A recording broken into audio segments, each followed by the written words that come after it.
It's not live? Oh my Yeah. god, I have to press the live button.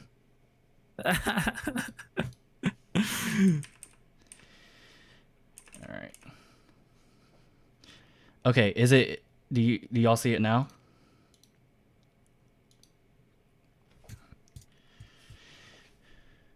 Alright. uh, Wait 1 second. Okay, yeah, it shows up now. Alright, cool. What's up everyone? Mobi 2021. Alright, I'm gonna get started with the presentation. Yeah. We're totally new at like using YouTube live stream or whatnot, so like it's a work in progress experiment for us. All right, let's get started. So, hey everyone, I'm Long Win, the president of Mobi, and today we will go over self teaching for developers and talk about um, what Mobi does in general. All right, so let's get started with introductions. All right, so let's start with Jonathan. Hi everyone, my name is Jonathan Padilla. I'm a fourth year student here at UT Arlington. I'm gonna do a little bit of a three truths, one lie thing.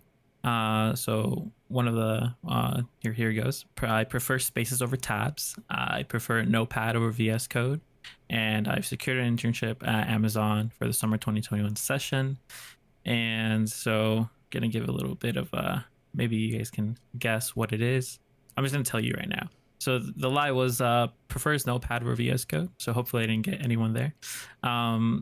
VS Code is actually the editor that I use the most. So yeah, it's me in a nutshell. And we'll go over it along now. All right, hey y'all, I'm Long, and I'm a third year student at UTA, and I love code and design. So if y'all want to talk to me about that stuff, I'm here. And I'm a researcher at the Hybrid Atelier. So there I just make a lot of wacky stuff. It's really fun. And besides from that, I play a lot of games. Right now I'm playing a lot of Valheim. It's an awesome Viking world. All right, so let's get into the meat of things. I don't know about y'all, but for me, I feel that developers are really good at one thing, and that is coming up with a lot of ideas. You know, it might be the next startup billionaire idea, or it could just be a side project idea. But we got a lot of ideas, and sometimes we're like, okay, let's make an app out of it, right?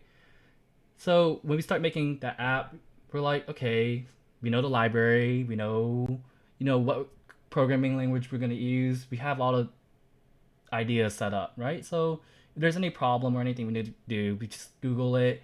We go on Stack Overflow. It's no big deal, right? I mean, what could go wrong? But really, for me, this is what I do every time. I'm like, I Google stuff, and then next thing you know, I just want to burn my computer, right? So how do we actually learn how to code? How do we actually navigate these problems, right? And I'll hand it over to John for us to talk about these things. Right. So let's start off by covering learning by doing. And that first expectation versus reality segment was definitely like what you should expect from the learning process. I know it could be very easily to fool yourself into believing that one the next day you're going to be creating the next Facebook and you know just programming like nonstop and being able to solve problems left and right. The reality is definitely the other. We're gonna face a lot of roadblocks, and it could be extremely frustrating.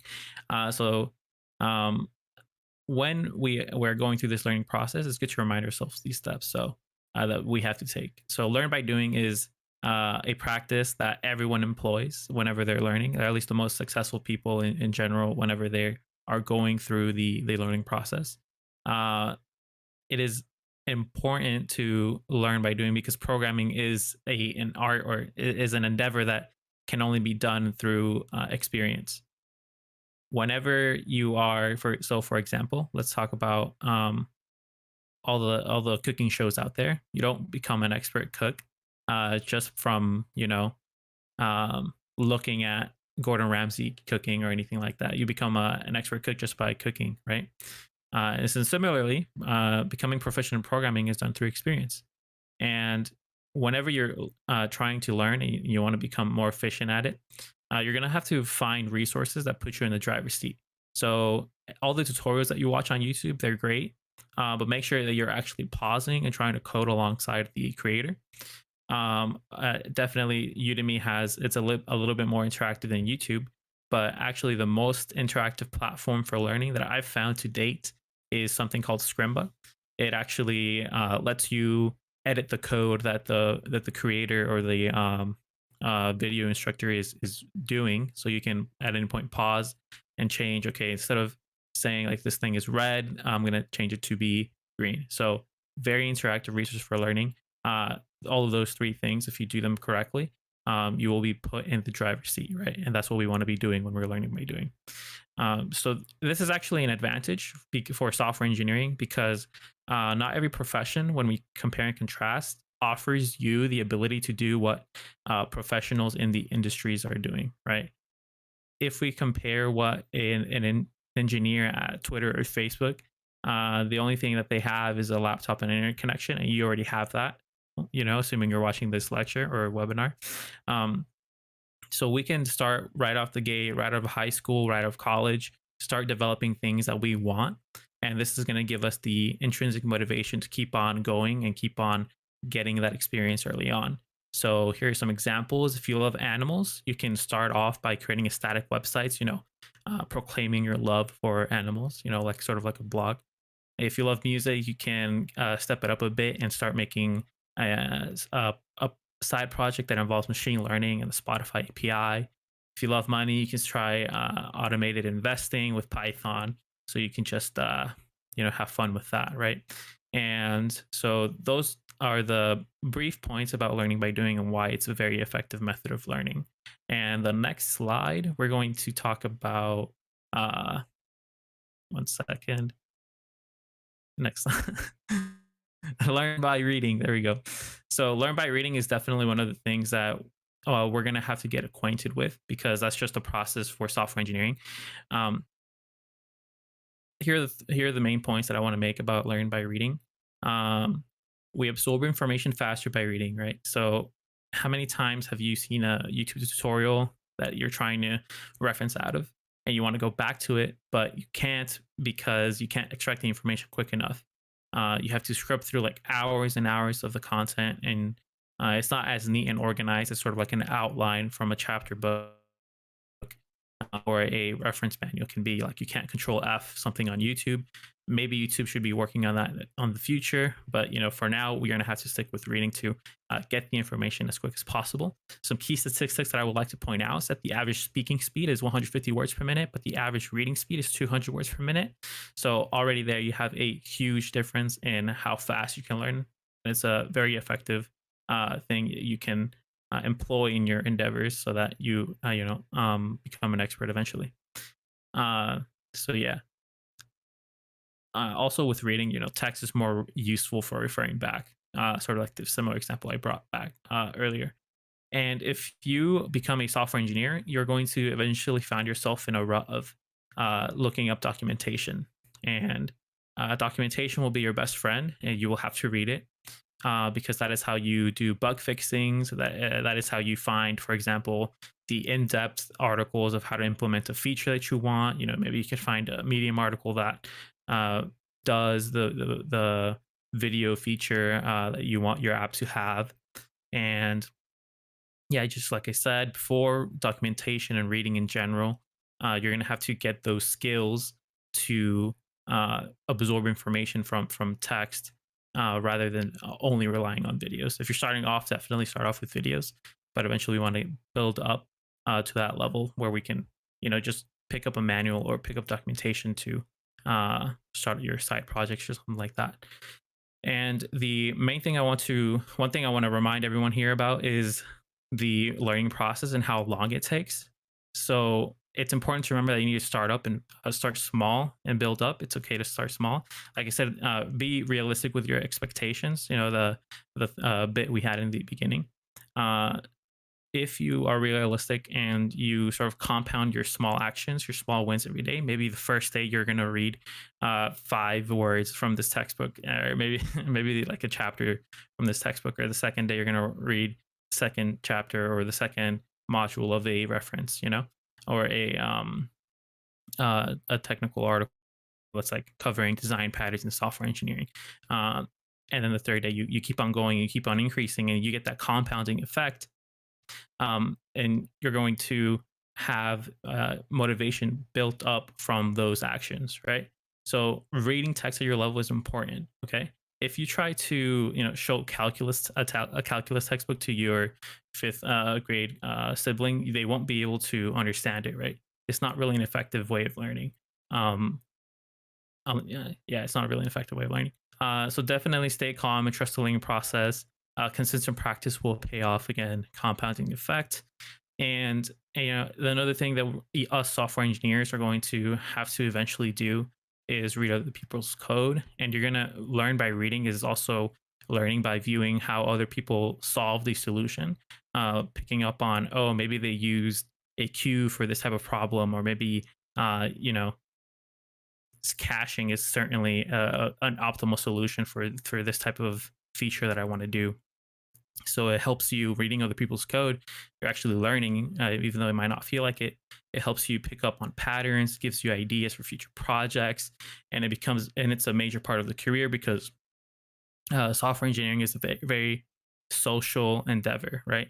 You don't real companies or real valuable software isn't built by just like one person. It's built through many people and many people understanding your code, right? So if you can learn by reading, yeah, it's definitely you have to learn by reading to become an expert eventually. And another thing that I want to talk about on the next slide is learn with others. This is definitely a little bit of a curveball here for some beginners because maybe they don't see the value in this early on. Um, but definitely with when you are learning and it's like very beginning in your journey, or really like any part in your journey, you want to be around people that you can look up to. You want to be around people that can share the struggles that you are doing, and form that discourse community so that you can implicitly learn. Like you can learn while you're having a conversation with your friends, right? And it won't feel like learning, but and it actually is, right? uh, the reason why you want to do this is because loneliness can actually cause people to give up learning, right? So it doesn't have to be lonely to learn a code. Definitely look out for outside communities. Some examples for a community very active in the pandemic phase right now. So are virtual communities like Free Code Camp. They have like a forum that you can visit. You can ask questions there. Yeah, there's Code Newbies as well. They have podcasts you can listen to that are beginner friendly, so you can start breaking into tech or breaking into certain software engineering patterns. Women Who Code, look for people that have the similar experience as you, so you can find that system of support. Women Who Code is definitely one of those organizations that many of my friends have recommended to other friends of mine. And then obviously another organization that is a virtual community that supports you in your learning journey uh, in software engineering is Mobi. So kudos to you, whoever is tuned in right now. You are doing a fantastic job already. And so, with that, let's talk about how you can best extract value from certain communities, right? From virtual communities. The main rule that you need to employ is you have to be active, and it's something that beginners often struggle with. And I believe that stems from not having that initial confidence in your ability, or not having that initial confidence just in general.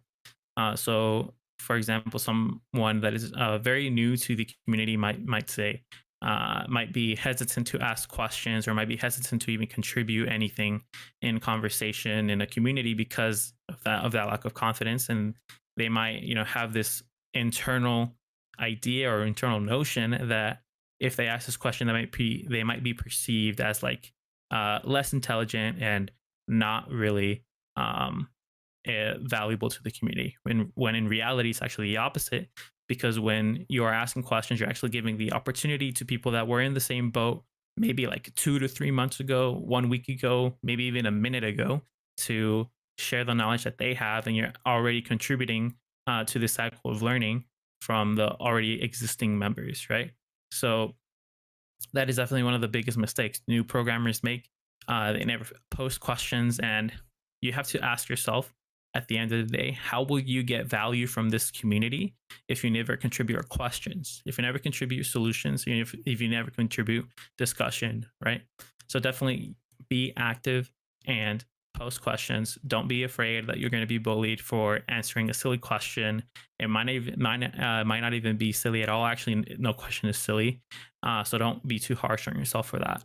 Um, and another thing I want to say here that could be very high value for some of you here is to find one study partner or study pal, aka an accountability buddy. You want to have someone by your side whenever you're on your worst day, and whenever they're in their worst day, you want to be able to be there to support them, right? You want to be there to assure them, hey, maybe don't give up. It'll all be worth it. And this is just part of the cyclic nature of learning. You're going to have higher highs and higher lows eventually, right? It's going to have that uptrend eventually. Um, you A good criteria to have for that study partner is to have someone with a similar goal with you and at a similar level. That way, you can both share resources that you both find beneficial, and it will help both of you because if it helped someone that's in your similar level, it'll likely help them, right? Um, and you want to have the person that you're speaking to, or have the accountability partner, to be someone you can hop on video calls with comfortably, like every day or every 2 days or every 3 days, so that you can have that motivation to keep on going, right? And you're consistent with your practice, and you're having those small actions that eventually build up and become part of your career, right? And Mobi is definitely one of those places where you can start looking for people like that. um, and we are planning on making that process more streamlined. It might involve making a channel specifically for that purpose, but that's TBD. But definitely, if you have suggestions for like finding accountability buddies, do let us know. And the next slide is going to be the benefits of learning with others. So some people might be confused. Okay, well, how will that work, right? And this works just by looking at the screenshots here. Let's look at this first one. This person is part of the Scrimba community. They're going to post their small win for the day or small win for the month or however long it took them to get this win. And they have, emojis of support on the bottom. They have the community members giving them support right back. And it's definitely that boost of motivation to continue going and never stop, right? And if the people around them view that they had the success, they're going to get more motivated to go, because they're going to see that if the people around them are succeeding, that it'll likely become a success will come to them eventually too, right? So this person says, with Scrimba, I prepared for 3 months of my web developer bootcamp in June 2020. After the bootcamp, I got a pro account and deepened my knowledge. Now, a few months later, I finally signed my first employment contract as a front end developer yesterday, right? So, huge milestone for their career, for their journey, learning journey, and just in general life, right? And there's these other ones that we can cover. Another person got an offer from Microsoft Explore internship. Person got an offer from Discord, and they just reiterate how the support system in the community help them persevere, help them continue going. And right here, this person even says that they beforehand they failed many interviews and part of were a nervous wreck. But right down in the previous thread that they posted, there is also people saying, "Yeah, I've kudos. Ditto here. I have failed like so many interviews as well. You're not alone. Don't feel like giving up. It'll all be worth it in the end, and it'll happen." And yet, so next slide is I'm just gonna again cover why this is very important. So, learning with others, just to sum up, being with others helps you stay motivated. Learning from others who have gone through your struggles can help you continue to go through your struggles and persevere. And, software engineering, like I said before, is a very social endeavor. Coding and large projects involve teams. You're going to be around other people that are highly talented and have faced the um, uh, process of being in a roadblock, and they continue to go through those roadblocks, employing problem solving techniques. And you're going to just uh, see the patterns that they go through, see the waves of facing a problem, solving it, and keeping on going through those cycles, if you learn with others, right? So now the next slide, I think we're going to shift to talk about what in general Mobi members like to do. The two presenters here, me and Long. We're gonna talk about that, and let's go ahead and take it with Long, and let's see what he likes to do. All right, hello. All right. So, as for how I like to move with learning through code, is really close to a reflection of how I learned throughout my years of experience in coding. So, I believe that one of the most important ones is relevance. So, this kind of builds off on what John was talking about, enjoying what you're doing whenever you code. So, when you decide to make a project, right, there are a lot of times like motivations to maybe make it for a company, right? So, for example, a company might really like you to make a React app, but you don't really just find value in that, right? Um, it would be pretty hard for you to push yourself to learn in that situation if you really don't have that connection to what you're really wanting to make. So I feel like making it relevant. So it doesn't even have to be a React app. It doesn't have to be like a website. It doesn't have to be an Android app, right? As long as it's something that you can commit all the way through, make all these small steps just to have something, that is valuable because then you can talk about a journey and you're really passionate about a journey. And when it comes to interview time, it really shows, right? So yeah, my second point on just learning, not to learn, kind of builds up on that too. Um, in my personal experience, there are like a lot of buzzwords out there. Like for example, Kubernetes. Uh, I don't know about y'all, but on Twitter, everyone's always talking about Kubernetes, like microservices, something crazy everywhere, right? And I was like, okay, it's probably relevant if I need to learn this. So I go over and learn Kubernetes, and I'm like, okay, I learned it, and then I'm like, don't know what I'm gonna do with you. So like, I feel like yeah, it's good to know, but I did not enjoy learning microservices and Kubernetes. Like I had nothing to do with it. I just thought it was important for me for my career. I learned just to learn, but it was just not enjoyable, right? So again, making sure that's truly relevant and like something that you will that will lead you to actually make something is super important. My next point is to keep your mind's open away from tutorials. So I'm not saying tutorials are a bad thing. I actually use tutorials all the time. I feel like they're a great starting point and they're like a good reference. But at the same time, I feel like they're also a factor that limits you. For example, like there's some things out there that you just can't Google. And considering how the software industry is, like literally there's an answer for everything. There's a GitHub issue, there's a Stack Overflow uh, question. There's always an article for your problem. So it's tempting to just look it up.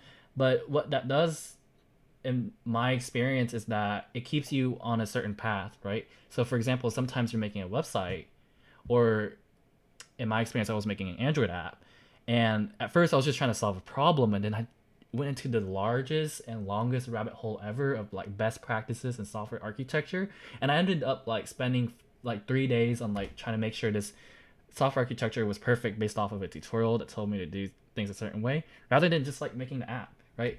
Even if it's not 100% the best practicing like it doesn't follow every single rule, it isn't like the the most sound app, right? You have something and that's so much better than having something that's not complete. All right, so my next tip would be really building from yourself, which builds off of my last point about tutorials, is that to build your own system so you have your own, so you have like a sense of freedom. So what I mean by that is like in my experience there are some things that like are literally magic in the software industry. Like for me, that's awards winning websites. You'll see like these crazy interactive I don't know, 3D graphic websites and you're like, okay, how do you do that? So for me, I would look up a tutorial and that tutorial ain't it, right? So the answer is just to make it yourself, even if it's like not as amazing. Like just a small step there is like so wonderful, right? And that actually leads me into my next point is to focus on what you've already done over what you expect. So I'm not saying like don't have any expectations, right? Um, because I feel like expectations are a great motivation. Like I expect this to be the next $1 billion idea or whatever, right? But at the same time, I feel like these things can hold you back against celebrating what you've already done. For for me, in my experience, whenever I was making my website, right, sometimes it did not look the grade is, right? And I was like, okay, I learned like 50 million new things and I made this new website, but it wasn't what I expected. It wasn't enough. And at first, it seems like a small psychological effect, but if you do that for 5 projects in a row, you end up like, at least for me, I ended up like devaluing my own celebration in the progress I made so far. So it's really important to keep these things in balance, to really celebrate what you've already done and just really make things you care about. All right, so now I'll pass it right over to John, where he'll talk about how he learns. Yeah, hello. Yeah, so just a lot of the things I've done are the from stemming from the slides I've covered. I like to do things that I enjoy or want. I'm definitely one of the type of people that if it doesn't exist or if it doesn't like work the way I want it to, I'm gonna go ahead and try building it myself. I'm not gonna say I do solve the best way, but I will try to do it right. So one thing that I've done is I didn't want to pay for Spotify. Maybe I won't. I won't put this on the resume because it's against terms of service, but it did lead to me learning, how a little bit of coding, and I've made an ad block for Spotify, right? And that, you know, led me down a path of learning Chrome extensions. Uh, it, One thing that I also wanted to do was, try to figure out how to automatically invest with Python or trading PineScript, and that it did involve me just picking up a bunch of documentation for like 6 or 7 hours straight, and trying to figure out this little small um, um, project that I was working on. Another thing that I wanted to do was I really wanted to make this website look the way I wanted it to. I wanted it to be like a certain color, have certain size buttons, stuff like that. And it's something that I enjoyed because at the end of it, I was able to learn something and actually enjoy the process. Another thing that I wanted to do was become good at pitching ideas, become better at communicating, become better at problem solving. And this was done through my participation through a lot of hackathons. And at each hackathon, it's a different story. I could probably, make a presentation solely on hackathons. But each hackathon was different. Each hackathon posed its own problems, and each hackathon, I didn't know the information that I needed to make the best project. But what did come out of it was uh, being able to learn quickly, and that was a skill that I definitely picked up. Hacking, a lot of different solutions, pre-existing solutions, and putting them all together, and making something that's presentable, and above all, doing it with other people as well.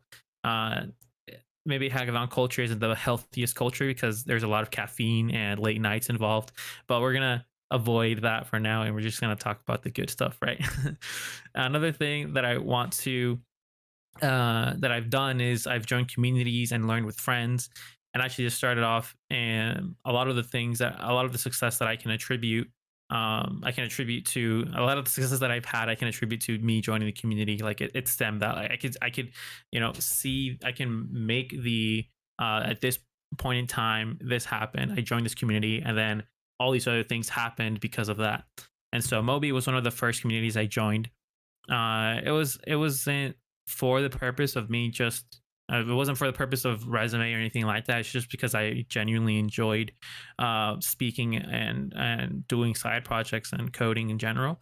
And Mobi was able to put me in a group of people that are all student developers, so I had a lot of similarities with them, and I was able to learn from their experiences. I was able to ask them for advice. I was able to ask them, you know, what do you recommend? What books do you recommend me doing? What tutorials do you recommend? And they were all able to answer it. And they answered it gladly because at one point in their career and their journey, they were at the same shoes I was, right? Not knowing anything. And then I remember this one point in time when I was in Mobi where I was like, oh my goodness, everything is making sense to me. Like it was like a rush of information, and it was like a pretty good thing, a pretty good experience, a feeling as well, because I felt like I could learn anything, and I felt like I could position myself and do things that will let me create awesome things, right? Create awesome projects, make awesome friends with, awesome people. And uh, that only was possible through a community that's supportive like Mobi. And also recently I've joined this community called Color Stack. Definitely recommend it. I'll be posting more information about it here on the Discord soon. But trying to find the community is key thing for me. Another thing that I've done is I tried finding the accountability buddy as well. I have this one specific friend, or like two rotating friends that, or maybe like three, I don't know, that I can rotate study sessions with, and I spent hours on hours like video chatting with them about programming in general and side projects, and I was able to uh, I guess you know jump off of each other's experiences and get to a point where we both were getting on top. Should I say this? Okay, well, short story is that all the people that I've been involved with that I've had conversations with, like um, video calls regularly, like the accountability buddies. We've been in the highs and lows, right? And each time where they were at a low, I was there supporting them, and each time I was at a low, like they're right there supporting me, right? And eventually it compounded, and we had like this uptrend of successes that we were all able to secure offers from organizations that we've wanted to join. So that's like the plus, and it really shows the power. And it doesn't have to stop at just like at a job offer. It can continue growing even more to like maybe even making a startup. So definitely networking with others and having that friend that's like always has your back, that's definitely a good thing that I recommend. So this was a little bit weird. One thing that I enjoy doing is getting into this rut of having a problem solving cycle. Or it's not really a rut, it's just continually going through this experience, right? Maybe that is rut. I don't know what the definition of it officially is, but whatever. First hour I'm awake, I like to start problem solving. This stems from like this research that I read, that your best performance right after like you wake up from your sleep, and your best mental ability, your best ability to focus in general. So that's when I start doing leak code and algo expert. Maybe I don't do that anymore, but I'm definitely doing like side projects because I've just gone like the job hunting search, and yeah, a little bit over it for now, and maybe I'll continue back up when hiring season happens. But definitely, that's I think what contributed to a lot of my successes was being able to do the hard things first, and doing the hard things when you're at your strongest mentally, and more energetic, when you're most energetic. And right before sleep, I like to think about the problems that I couldn't solve, and I don't do this purposefully. This just happens in general. I don't know if like the people that are viewers, maybe they've experienced this before. Basically, when you're trying to do a side project and you invest so much time into it, like it gets ingrained into your subconscious, so much to the point where you start figuring out the solutions to your problems in your sleep, right? And I think that's a really good thing. I think if you start having that, you have the early signs that you're going to become great, right? You're doing something right. So there's sort of like this saying out there somewhere. It's like you're learning a language whenever you start dreaming about speaking in that language, right? So that's sort of similar to that notion. And each small problem solved motivates you to keep going. That's something that I like to tell myself as well. It doesn't have to be big wins every day. It doesn't have to be like, oh, I solved this bug that I've been stuck on for weeks, like every day. First of all, the math doesn't add up. But second of all, it's like you have to be realistic. Some days you're going to have um, not as good as a good day as you had before. You're not going to be at your best. You might not be able to solve problems that you were able to solve like a few weeks ago. You might feel slower, and that's again the cycle of learning and the cycle of learning process. um it's just okay to remind yourself that even if it's just a small problem, and you can simulate many small problems. Um you can call many things small problems and small wins. Like for example, um reading one page in a book, like when you're in your off day, that doing that and getting your motivation from 0 to 1, is still a huge gap. It's like technically it's infinity, and ensuring that you never run out of that motivation can be, simulated by making small tasks for yourself. And whenever you're in your off days, try to keep on going at it. Like it'll eventually build up and compound. And that's definitely those three things: community, doing things that I want or doing things I love, really, and problem solving is the things that I want. And one last thing, things that help me. One last thing I want to say is that the software engineering industry and the in general programming it's very problem solving heavy. Everyone is going to experience this. They're going to face roadblocks. So the quicker you get, the better you get at solving the roadblocks, and the more roadblocks you're able to push on through, the more of an indication it is to employers or really anyone around you that you are a competent software engineer. Because whenever you're making a side project, you're going to have, oh, maybe the webhook isn't hooking to the web. I don't know, something like that. You're going to face problems, right? And it's your job as a software engineer to solve them. And yeah, so problem solving is a big thing for me. And I guess we can transition to Long. I don't remember what's next, but I believe Long is gonna cover. Yep. Yeah, he's gonna cover We're Moby. yeah, we're So gonna talk about what Moby does. All right. So who is Moby? What are we? Right? We're a group of people who just code, teach, and play. All right. So we are everywhere, right? We've worked in so many companies. It's crazy. And also, we've got someone incredibly famous. His name is Milo. He is our superstar. He is Zach Gentry's dog, which and Zach Gentry was our president about a couple semesters ago. So yeah, this is Milo. Isn't he awesome? so awesome. Yes. All right. So here are our officers. You can see me and John, who are presenting today. So I'm the president. John's the treasurer. Diego's the social media manager. Hardik and Seth are officers, and Isal's our vice president. So let's get into more detail about what Moby does. All right, one thing we do is social coding. So this is a time for us to socialize. For this semester, it's going to be all virtual on Discord, but it's really a time for us to learn new skills, talk to each other, sometimes even collaborate with each other if we have like similar side projects or something we're interested about.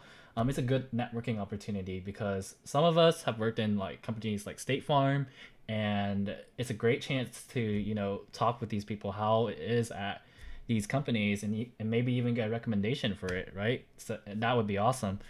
A lot of times for social coding, we actually form our hackathon teams. Before a hackathon, we don't really know who's teaming up with who, and during social coding, that's when we actually start forming those teams, right? The most important part about social coding is that we're all chilling and having fun, right? So the next thing we do at Moby are workshops, which this one was, right? Here, this is a chance for you to learn something new. It can be something technical. It can be like a tutorial or guide on how to do something complicated, like set up a web server and host a website, right? It can be like something more philosophical, like today, just learning how to learn, right? Sometimes it's like super interactive, like it's a code along, right? So overall, the too long don't read of a workshop is that it's a chance for y'all to learn new skills. All right, now the last big thing about Moby are the hackathons. So if y'all don't know what it is, a hackathon is a 24-hour coding event, and there are a lot of companies, and some of them have challenges where you can work to make this app or project, and maybe you'll win a prize from them, right? But I feel like that's just part of the fun. I feel like the most fun I get from a hackathon is just going around and getting the loot. Do you see all those stickers? Do you see those t-shirts? Right? That's what I'm here for. I pretty much have a bag ready to like collect the loot and, be proud of what I have in my stickers, right? And the next best part about hackathon is just like coding with your friends, right? It's a 24-hour coding competition. So like you're coding for 24 hours, you're going through some stuff, like especially during midnight, you're like, oh my god, we came up with our idea and solution. We're gonna like go for the home stretch, like go super hacker mode, literally make our features in last minute, and that experience during midnight together is super awesome. It's unbeatable. So yeah, hackathons are super fun. The fun factor is the winner here. All right, so if y'all want to join Mobi, right? Please fill out our form and join our Discord and join our newsletter, right? The form will let us know how we should prepare our feature workshops, how we can cater our content for y'all, right? And Discord's our community, our place to talk to each other. And if you sign up with our newsletter, y'all will stay updated for any coming workshops. All right, so thank you so much for listening. Just a sneak peek for maybe what's going to be our next workshop. It could be something about like learning how to design a website, maybe just knowing how to structure a website, or working with how to host things on the cloud, right? It can be all sorts of things. Feel free to stay behind and chat. We'll be on chat for a couple more minutes. Yeah. Thank you so much. All right. Yeah. Now, so that was a good session. Yeah. We can go back to the slide where the codes are, I think, right? yes. All right, So yeah, I'm fantastic. in the chat, the live chat. So if y'all want to suggest something or just talk about stuff, we're here. Yeah, leave your comments, suggestions, complaints, Anything. about y'all. But that Jonathan guy was speaking way too much. Kind of want to let Long speak a little bit more. Some complaint there. Maybe I wasn't speaking enough. All right. Someone said WebStorm is the best JavaScript and TypeScript editor. Changed my mind. Okay, to be honest, I secretly like, despite how much I love VS Code, I secretly really love JetBrains. I'm like, their ecosystem is so nice, but at the same time, I'm like, nah, because I want to be part of the cool kids. Yeah, I've been hearing a lot of rising opinions of or elevated opinions about WebStorm and the IntelliJ suite. It's I've used it once, and from my experience, it was really positive. So I love that. I can understand it. So we have Esau saying, "Why is my head so big?" From the because you're special, and... Esau. You are very special. Yeah, he's the most special one there. That's why he's the biggest. Stephanie A saying, I cannot agree more about the last point for the problem solving cycle. Yep. It's software engineering is just pure problem solving, honestly. Oh my gosh. Yeah, I really like that last point too. For me, I don't know, whenever I'm making a new website, I'm like, it doesn't look like a words. This thing is sucky, but like literally it's like a big stepping stone, so literally every small thing counts. I actually started off with JetBrains. Like when my first language technically is like in Java, and I started off with like IntelliJ. I remember like back then people were like, "Yeah, I use Eclipse," and I'm like, Psh, "Eclipse? Nah, I use IntelliJ. Yeah, I'm cool. Get out of here." Yeah, it's pretty good, JetBrains. Let's see. Just reading the chat logs. What are y'all's favorite documentation? Oh, that was you asking a question.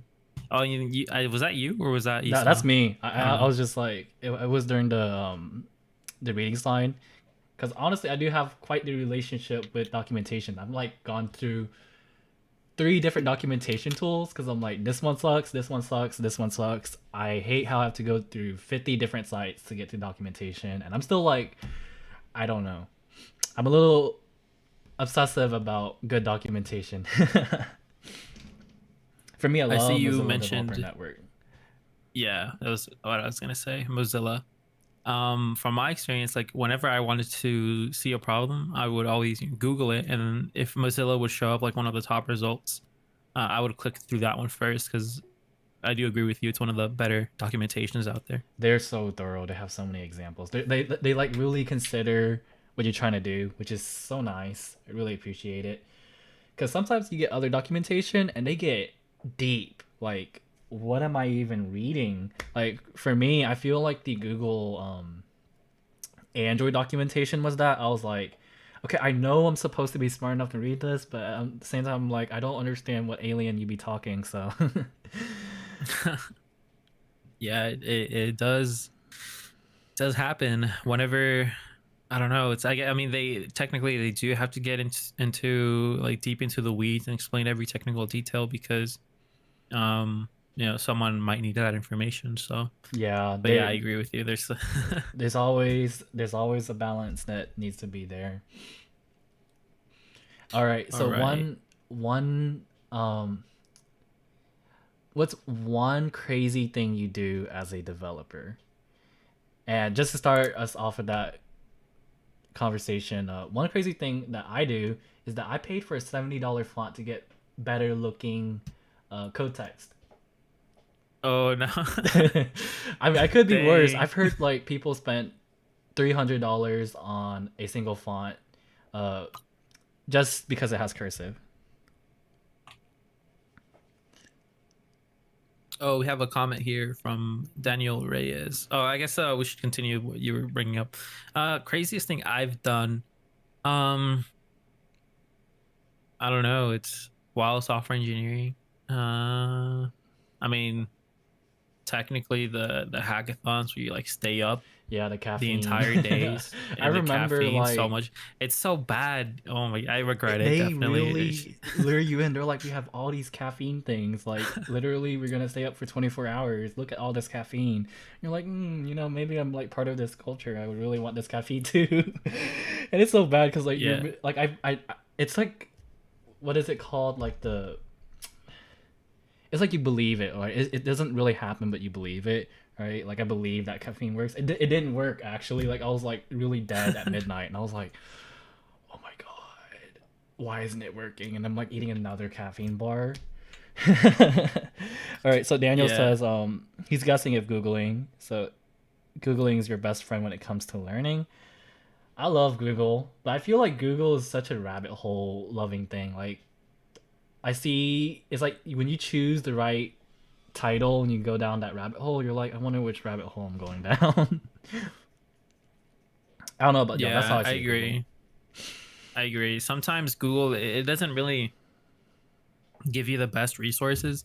Sometimes it's just whenever you Google a problem. Sorry, whenever you Google a problem, it's just you are figuring out what answer has the best SEO. It might not be the best answer, but it's just what everyone has clicked on, Yeah, right?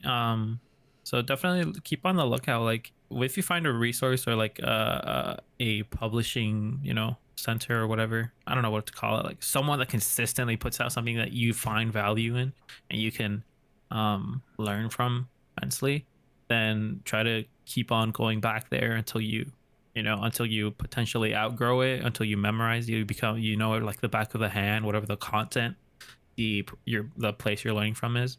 um so yeah, just keep on the lookout. Everyone is different. Like I recommended a few resources like Scrimba, but um yeah, everyone is different, so keep looking and keep searching for that optimal learning opportunity.